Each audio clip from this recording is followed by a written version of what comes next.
La révolte des chiffres. Lorsque, bien calé dans mon fauteuil, j'ai parlé de mon prochain départ en retraite, je ne pensais pas déclencher un tel cataclysme dans mon bureau. De 0 à 9, ils étaient tous là, debout, devant moi, l'air menaçant. Je les ai regardés un instant sans rien dire. Eh bien quoi? Je pars en retraite, où est le mal? Qu'est-ce que tu vas faire en retraite, m'a demandé le 8. Je vais écrire. Avec des chiffres? Avec des lettres. Peut-être un chiffre ou deux par-ci par-là, mais essentiellement des lettres.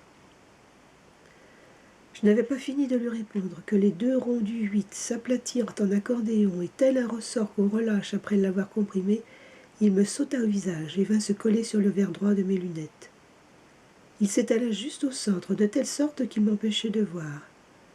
J'essayais de le déloger quand je vis de mon œil gauche le 6 se tourner, devenir un 9 et le 9 devenir un 6, puis le 6 redevenir un 6 et le 9 un 9 et ainsi de suite, à une cadence de plus en plus rapide.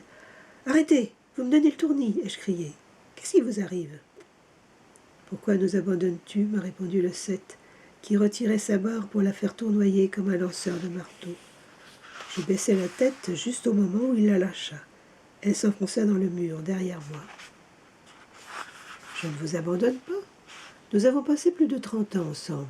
Il est temps maintenant pour moi de vivre sans vous et vous sans moi. » Le 1, le 2 et le 5 ne l'entendaient pas du tout de cette oreille.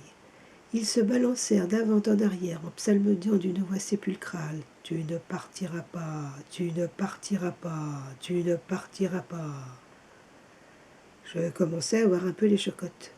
Mais bien vite je me ressaisis. Il me fallait être la plus forte pour mater cette rébellion.